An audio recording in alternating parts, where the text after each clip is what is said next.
여러분, 지난 3일 개천절 날 파주 벽초지수목원으로 전교인 야유회를 다녀왔습니다. 저는 야유회를 다녀오고 나서 우리 교회에 대한 긍지와 자부심이 더욱 곤고해졌습니다. 하나님께서 정말로 우리 교회를 많이 사랑하시는구나.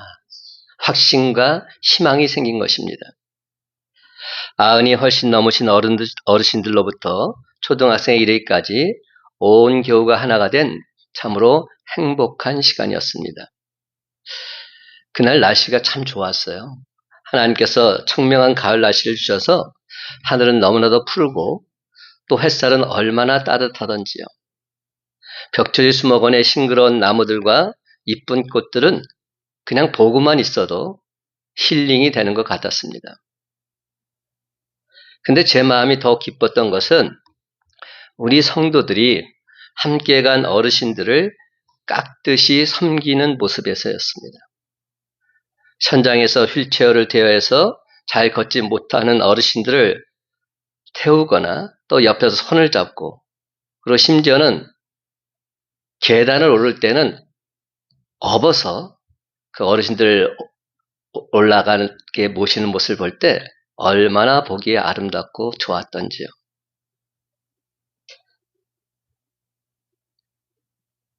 어르신 중에 한 분이 이렇게 말씀하시더라고요. 내 평생 90평생에 이런 대접받기는 처음이라고. 제가 그 말을 들으니까 얼마나 감사하던지. 우리 교회 최연로이신 남영호 장로님께서 그 하모니카를 갖고 오셨더라고요. 근데 하모니카를 부시는데 너무 잘 부시는 거예요.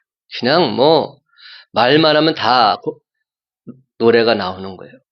그래서 얼마나 하모니카를 맛깔나게 부시는지. 제가 그분께 이번 성탄 감사 추례 때 꼭 연주 부탁한다고 부탁을 드렸어요. 너무 아름답고 좋았어요. 근데 그날 우리가 다 그 명찰을 다 달고 갔어요. 이름도 다 쓰고 큰빛 광성교회 누구누구 권사, 집사, 목사 이렇게 썼거든요. 그리고 그 수목원을 다 돌아다니다 보니까 사람들이 다 그 모습을 보잖아요. 근데 한 분이 저를 부르시는 거예요. 제가 여기 목사 이대성 이렇게 써 있으니까 목사님, 그래서 저 아십니까? 그랬더니 아니 그게 아니라 야, 참 대단하시네요 그러는 거예요. 그 어르신들 섬기는 모습이 참 보기 좋다는 겁니다. 자기는 성결교단 목사신데 이런 교회의 모습을 볼 때 참으로 교회에 비전이 있다 이렇게 말씀하시면서 감사해 하시더라고요. 마치 주님께서 그 목사님을 통해서 참 잘하고 있다고 우리 큰빛 강성교회를 칭찬해 주시는 것 같았습니다. 오늘 함께 나눌 말씀의 제목은 절망 끝 희망 시작입니다. 다 같이 한번 따라해 볼까요? 절망 끝 희망 시작. 절망 끝 희망 시작. 제가 전에도 이 얘기를 드렸던 것 같은데 저희 가족은 4명이에요. 저랑 저희 사모랑 그리고 아들, 딸 이렇게 있어요. 지금은 제 자식들이 다 결혼해서 가정을 이루고 있지만 제 딸 나이가 5살 되었을 때 온 가족이 북한산 100군데로 등산을 갔었던 적이 있었습니다. 100군데에 올라가 오신 분은 알겠지만 정상에 다다르려면 마지막 그 순간 새로 된 로프에 의지해서 암벽을 계속 타고 올라가야만 합니다. 근데 여기서 문제가 생긴 겁니다. 딸 아이가 너무 어려서 정상까지 올라간다는 것 도저히 불가능했기 때문에, 얘가 5살밖에 되지 않았기 때문에 아직 초등학교도 들어가지 않은 나이이기 때문에 너는 안 돼, 너는 못 올라가 이렇게 아무리 얘기를 해도 딸아이는 한사코 올라가겠다고 떼를 쓰는 겁니다. 저는 딸아이 마음을 돌이키고자 약간의 공포심을 조성하면서 이렇게 타일렀습니다. 예진아, 너 무섭지 않아? 여기는 네가 올라가기에는 너무나도 위험한 곳이야. 잘못하면 내가 크게 다칠 수도 있어. 근데 그때 그 조그만 아이가 했던 말, 저는 지금 30여 년이 지난 이 순간에도 결단코 잊을 수 없습니다. 아빠, 난 하나도 겁나지 않아요. 왠지 알아요? 아빠가 나하고 있으니까. 난 아빠를 믿어요. 이렇게 말하는 거예요. 저는 더 이상 아무 말도 하지 못했습니다. 그래, 결심했어. 우리 다 함께 산꼭대기까지 올라가는 거야. 암벽을 올라가는데 여기저기서 이런 소리가 들려옵니다. 야, 저러다 애 잡지. 아니, 정말로 그 소리가 막 들려오는 거예요. 솔직히 저도 두려웠습니다. 중간에 여러 차례 그만둘까도 생각했어요. 그런데 중단할 수 없었던 한 가지 이유가 있었습니다. 난 아빠를 믿어요. 딸아이의 아빠에 대한 신뢰, 저는 결코 저버릴 수가 없었던 것이죠. 그래서 가파른 바위를 올라갈 때면 한 손엔 로프를 잡고 또 한 손엔 딸아이를 안고 젖먹던 힘을 당해서 올라갔습니다. 딸아이를 안고 있던 그 팔이 마치 떨어져 나갈 것 같았어요. 그렇지만 저는 절대로 그 팔을 놓을 수 없었습니다. 왜냐하면 제가 가장 사랑하는 제 딸이 아빠를 확실히 믿고 있었기 때문입니다. 난 아빠를 믿어요. 그래서 여러분, 하나님의 자녀된 우리가 주님을 온전히 신뢰할 때 주님께서는 우리와 늘 함께 하셔서 저와 여러분을 반드시 산 꼭대기까지, 정상까지 인도해 주실 줄로 믿습니다. 이것이 바로 절대 믿음이요 절대 희망인 것입니다. 사랑하는 성도 여러분, 오늘 어떤 문제를 안고 교회에 오셨습니까? 도대체 어떤 문제를 안고 계시길래 여전히 고독하고 여전히 외롭고 여전히 답답하며 슬프기 할 양이 없으십니까? 여러분, 그 절망과 슬픔과 고독을 끌어안고 위로의 주님을 만나시기 바랍니다. 그리고는 확신 가지고서 능력의 주님께 간구하시기 바랍니다. 주님, 제가 주님을 믿습니다. 주님은 반드시 저를 구원해 주실 줄로 저는 믿습니다. 단 한 번만의 접촉만이라도 주님의 능력이 우리에게 온전히 흘러 들어오는 역사가 임하게 될 줄로 믿습니다. 주님의 한없는 위로가 넘쳐나게 될 줄로 믿습니다. 그래서 마침내 그 어떤 절망도 깨끗이 사라지고 세상이 줄 수 없는 참된 희망, 참된 평강, 우리 모두 온전히 소유하게 될 줄로 믿습니다.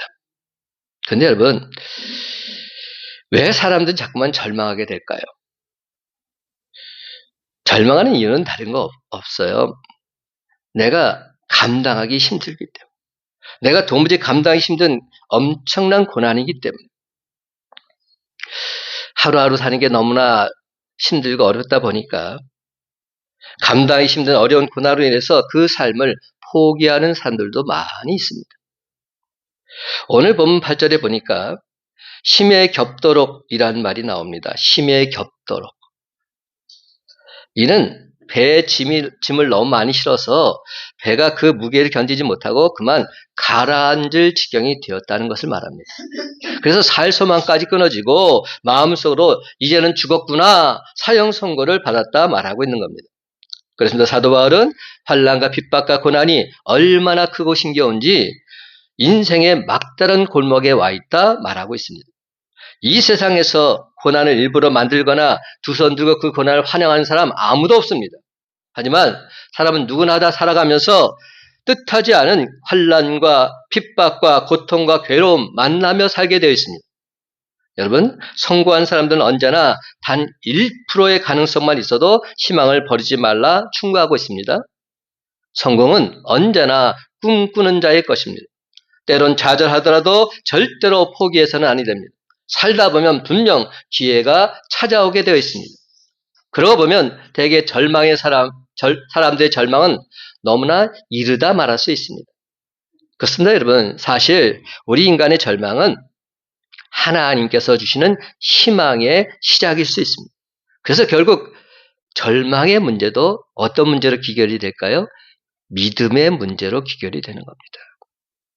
근데 안타깝게도 사도 바울조차도 이 절망이 찾아왔어요. 사도 바울이 있어도 이 절망은 낯선 손님이 아니었단 겁니다. 오늘 본문 속에서 그는 소아시아에서 당한 환란을 소개하고 있습니다. 그 환란의 구체적인 내용 무엇인지 성경에는 나와 있지 않습니다. 그러나 그 환란의 무게에 대해서는 극단적인 표현까지 쓰고 있는 것을 보게 됩니다. 뭐라고 표현합니까? 살 소망까지 끊어졌다.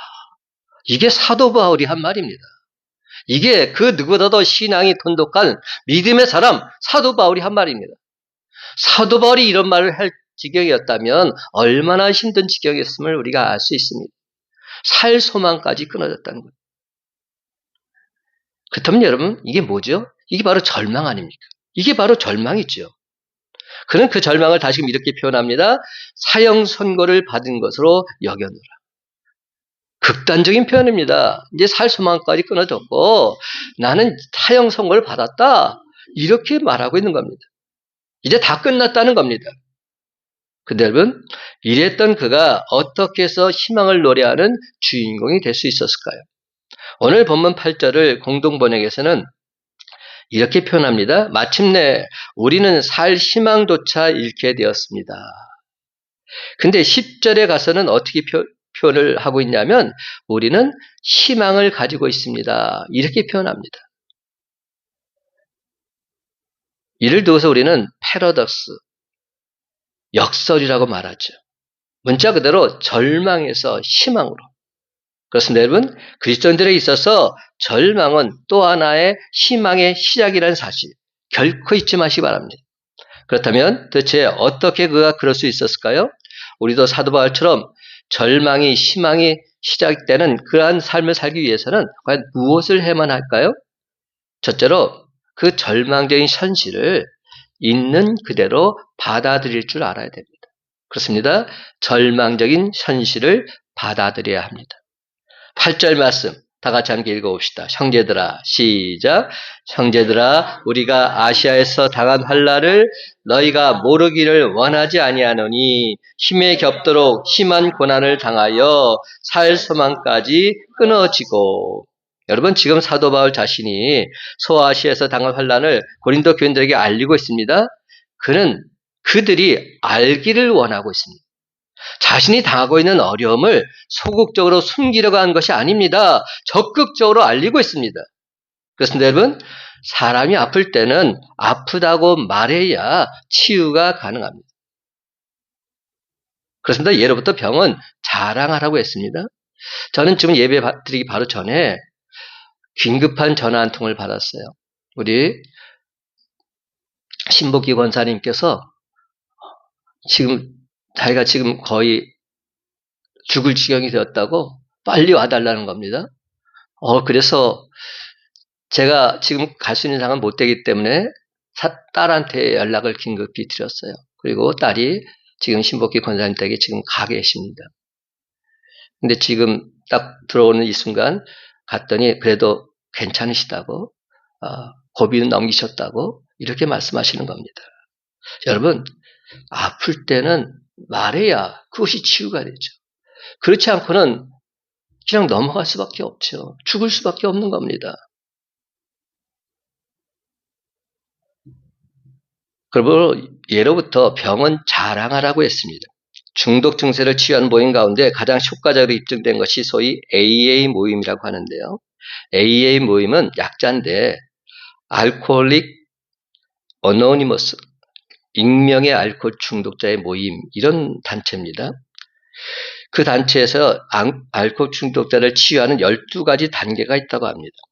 근데 그 첫 번째 단계가 뭔지 아십니까? 나는 그동안 알코올에 무기력했으며 내 삶을 스스로 수습할 수 없다는 것을 자각하는 겁니다. 이렇게 고백하는 데서부터 시작이 되는 겁니다. 내가 내 자신의 상태를 고백하는 그 상태로부터 모든 것은 치료가 시작된다는 겁니다. 자신의 절망성 현실을 인정하고 고백하는 것, 이것이 바로 치유의 시작이라는 겁니다. 사랑하는 성도 여러분, 사람들이 의사로부터 중병 진단을 받았을 때 그 반응이 다양합니다. 그런데 공통점 하나가 있습니다. 끝까지 그 병을 거부한 사람들은 결국 다 죽었다는 사실입니다. 그러므로 인정할 것은 인정하고 고백할 것은 정직하고 고백할 때 진정 방법이 생겨나는 법입니다. 그럼에도 불구하고 우리는 정직하게 자신의 감정이나 아픔을 표현하고 그것에 귀를 기울이는 일들 잘 하지 못합니다. 우리는 체면의식이 강하기 때문에 솔직하게 드러내지 않고 자꾸만 숨기려고만 합니다. 구한말의 외교관이자 선교사로 한국에 갔던 알렌 선교사가 친구에게 보낸 편지 가운데 이런 기록이 있다고 해요. 한국인들은 참 모르겠다는 겁니다. 한국인들에게 있어서 예스는 노고 노는 예스라는 사실. 그 사실을 알기까지 너무나 오랜 시간이 걸렸다 하소연을 하는 겁니다. 서양 사람들의 입장에서 볼 때는 도대체 이해가 안 가는 부분입니다. 가령 이런 겁니다. 누군가가 자기를 칭찬해주면 되게 어떤 반응을 보입니까? 아유, 제가 뭘요? 아유, 제가 뭐. 아니, 칭찬해주는데 잠깐 부정적으로 답을 합니다? 아니라는 겁니다. 근데 속은 어떻죠? 칭찬을 받으면 좋잖아요. 그래도 뭐 사람 볼 줄은 안 해? 속으로는 그렇게 생각하지요. 그래서 겉으로는 아니요, 뭐 제가 뭐 이러면서 겸손하게 말합니다. 그러나 서양 사람들 같은 경우에는 누가 나를 칭찬하면 어떻습니까? 즉시 땡큐, 땡큐 감사의 표현을 합니다. 누가 더 솔직하고 누가 더 겸손한 것입니까? 겉으로는 부인하면서 속으로는 인정하는 사람입니까? 아니면 겉과 속이 같은 사람입니까? 더더욱 서양 사람들이 헷갈리는 것은 한국에서 식사 초대를 받아서 갔을 때라고 합니다. 여러분 또 감이 오죠? 가서 보니까 그야말로 상다리가 휘어질 정도로 엄청나게 많이 차렸습니다. 근데 그 안주인이 들어와서 뭐라고 말합니까? 아, 차린 거 별로 없죠. 많이 드세요. 이렇게 말하죠. 차린 거 별로 없죠. 많이 드세요. 근데 서양 사람들 생각은 도무지 이해가 안 된다는 겁니다. 이렇게 차린 게 많은데 대체 차린 게 별로 없다고 말하는 게 뭔지, 그리고 차린 것이 별로 없으면 적게 먹어야지. 뭐 많이 먹으라고 말하는 건 또 뭔지, 도대체 어쩌라는 말인지 너무나 힘들다는 겁니다. 이는 겸손의 미덕이기도 하지만 어찌 보면 그 이면에는 교만과 은폐의식과 체면의식이 자리 잡고 있는지도 모르겠습니다. 그렇다면 여러분, 오늘 여러분이 안고 있는 답답함은 무엇입니까? 여러분만이 겪고 있는 시련의 내용은 무엇입니까? 여러분 스스로 절망적이라고 탄식하는 것들 도대체 무엇이냔 말입니다. 아직도 그것을 혼자만 끌어안고 있으십니까? 아직도 그것을 도무지 인정할 수 없다는 그런 자세이십니까? 여러분, 그 누군가에게 털어놓으시기 바랍니다. 셀 식구들에게, 우리 믿음의 공동체들에게 그 기도 제목으로 그것을 내어놓으시기 바랍니다. 그러면 방법이 생깁니다. 하늘이 무너져도 솟아날 구멍이 있다고 하지 않습니까? 사도 바울은 이 문제에 있어서 소극적으로 은폐하거나 축소하려 들지 않았습니다. 적극적으로 믿음의 동역자들에게 나팔을 불었던 것입니다. 그런데 여러분, 아직까지는 솔직히 그 누군가에게, 셀 식구들에게, 우리 성도들에게 오픈하기가 꺼려지십니까? 그렇다면 하지 마십시오. 대신 전혀 부작용이 없으신 하나님께 마구 나팔을 불어대시기 바랍니다. 하나님께 결식 차리지 마시고 있는 그대로 다 토해내시기 바랍니다. 그리하면 세상에 줄 수 없는 하나님의 위로, 하나님 평강 임하게 될 줄로 믿습니다. 다시 한번 분명히 말씀드립니다. 여러분 희망을 원하십니까? 치유를 원하십니까? 그렇다면 그 무엇보다 자신의 절망 은폐하지 마시기 바랍니다. 이제 당당히 여러분의 절망 시인하시기 바랍니다.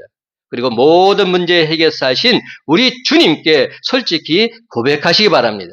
그러면 저와 이름을 통해서 하나님의 희망은 반드시 다시금 시작되게 될 줄로 믿습니다. 두 번째로, 오직 하나님만 의지해야 합니다. 그렇습니다. 오직 하나님만 의지해야 합니다. 여러분, 왜 하나님은 때때로 당신의 자녀들에게 사형 선고와 같은 감당이 어려운 절망 경험하게 하시는 것일까요? 오늘 본문 9절은 이렇게 우리에게 대답합니다. 9절 말씀 다 같이 함께 읽어볼까요? 우리는, 시작.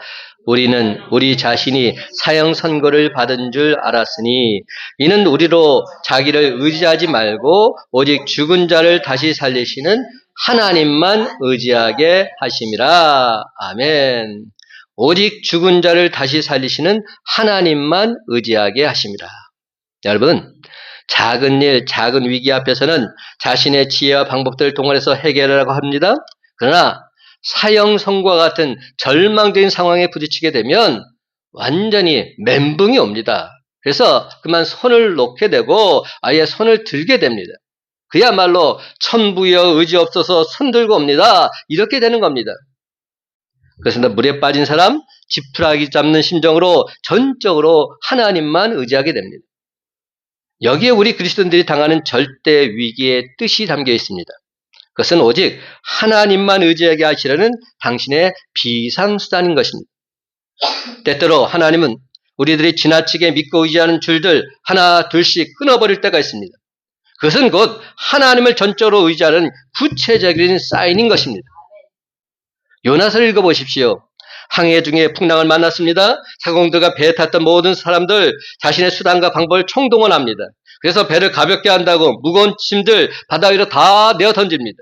온 힘을 다해서 배를 육지로 돌리고자 무진장 애를 쓰지요. 그럼에도 풍랑은 점점 더 흉흉해집니다. 그야말로 한마디로 속수무책입니다. 결국 절대자 하나님을 향해서 간절히 부르짖기 시작합니다. 드디어 하나님의 뜻을 찾게 되었던 것입니다.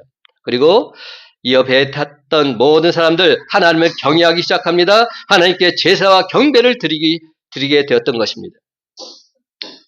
시편 119편 67절과 71절 고난당하기 전에는 내가 그릇 행하였더니 이제는 주의 말씀을 지키나이다.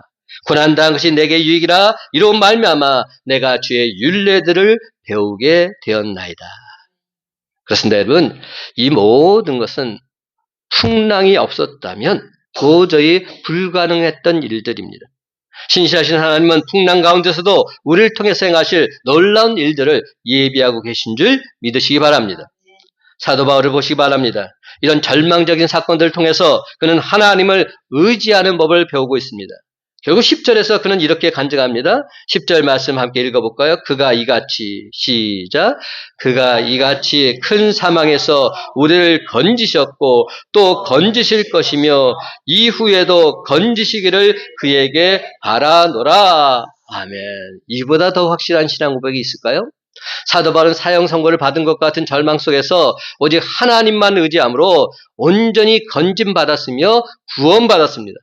더욱 중요한 구절이 뭡니까? 이후에도 건지시기를 그에게 바라노라. 앞으로도 건져주실 것을 믿는다. 확신에 찬 고백을 하고 있는 겁니다. 과거와 현재뿐만 아니라 미래에도 하나님을 의지함으로 온전히 극복할 수 있음을 희망 가운데서 확신하고 있는 것입니다. 그렇습니다. 하나님은 과거에도 우리를 고난 중에서 건지셨고 지금도 건지시며 앞으로도 건져 주실 것입니다. 그렇습니다. 여러분, 우리가 믿는 하나님은 저와 여러분을 지난날 고난과 어려움 중에서 건져주셨고 지금도 건지시며 앞으로도 건져주실 줄 믿으시기 바랍니다. 로마서 8장에 보면 사도 바울은 마침내 천하 무적자가 된 듯 보입니다. 세상에 그 누구도 감당할 수 없는 사람이 된 것처럼 보입니다. 하나님이 우리를 위하시는데 누가 우리를 대적하리요? 누가 우리를 고발하리요? 누가 우리를 정죄하리요? 그 누구도 그 어떤 것도 하나님의 사랑에서 우리를 끊을 자가 없음을 당당히 고백하고 있는 것입니다. 사랑하는 성도 여러분, 여러분 가운데 지금 캄캄한 터널을 지나고 계신 분들이 계십니까? 이젠 정말 끝이구나 생각되는 분들이 계십니까? 자신들의 지혜를 포기하시고 오직 하나님만 전적으로 의지하시기 바랍니다. 손을 들고 하나님 앞으로 나오시기 바랍니다. 하나님 그분에게 여러분의 무거운 인생짐 다 내려놓으시기 바랍니다. 여러분, 우리가 의지할 하나님이 어떤 분이십니까? 9절에 보면 이렇게 표현합니다. 죽은 자를 다시 살리시는 하나님. 이보다 더 확실한 표현이 있습니까? 죽은 자를 다시 살리시는 하나님이 우리가 믿는 하나님이십니다. 하나님은 세상 만물을 창조하셨고 세상 만물을 주관하시고 지금도 우리와 함께 하셔서 앞으로의 삶을 인도해 주실 그러한 능력의 하나님, 전지전능하신 하나님이십니다. 그러므로 이제 더 이상 사도 바울의 고백은 절망이 아닌 겁니다. 절망일 수가 없는 겁니다. 그는 진정 희망의 미래를 바라보게 된 겁니다. 그래서 일찍이 존 F 케네디는 이런 말을 했다고 해요. 큰 위기는 우리를 큰 희망을 갖고 살아가는 큰 사람으로 만드는 기회다. 이렇게 말했다고 합니다. 큰 위기는 우리를 큰 희망을 갖고 살아가는 큰 사람으로 만드는 기회다. 사랑하는 성도 여러분, 너무나도 감당하기 힘든 크나큰 위기가 찾아왔습니까? 그렇다면 절망하시기 바랍니다. 그러나 그 절망에 빠지지 마시고 그 절망 속에서 하나님을 바라보시기 바랍니다. 오직 하나님만 의지하시기 바랍니다. 그리하면 이제 곧 기적이 시작될 징조가 보이게 될 것입니다. 구름이 몰려오기 시작할 것입니다. 절망은 희망의 시작입니다. 그렇습니다. 이제 곧 절망을 희망으로 바꾼 하나님의 기적이 시작될 줄 믿으시기 바랍니다. 에스겔 골짜기에 바짝 마른 해골들, 한마디로 절망스러운 상태를 의미합니다.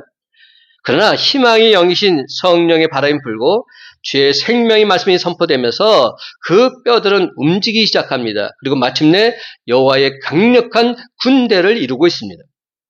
이 말씀 도대체 무슨 메시지를 전달하고 있습니까? 절망은 있을 수 없다는 겁니다. 믿는 자들에게 있어서, 하나님의 자녀들에게서 절망은 있을 수 없다는 겁니다. 그렇습니다. 감당하기 힘든 고난 속에서 하나님만 의지할 수 있다면, 절대 믿음을 배울 수 있다면 고난은 다시 희망의 시작이 되는 줄 믿으시기 바랍니다. 다시 한번 분명히 말씀드립니다.